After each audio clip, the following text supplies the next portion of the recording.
અનુભવ જો કરવો હોય ને તો અધૂરોપનો અહેસાસ થવો ખૂબ જરૂરી છે.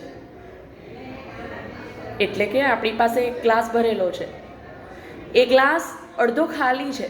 આપણી પહેલી નજર એ જે ખાલી છે એ ભાગ પર પહેલાં જશે. જીવનનું પણ એવું જ છે.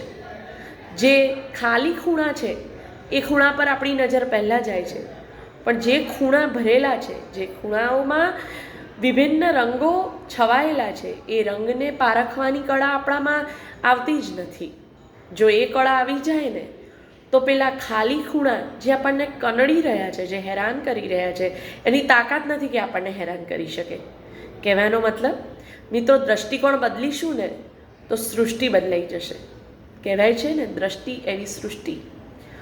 અધૂરું નથી જોવાનું, પણ આપણે ક્યાં ક્યાંથી પૂર્ણ થયેલા છીએ એ જોઈએ, એનો હાથ ઝાલીએ અને આપણી સંપૂર્ણતા તરફ ગતિ કરીએ. શુભમ ભવતુ.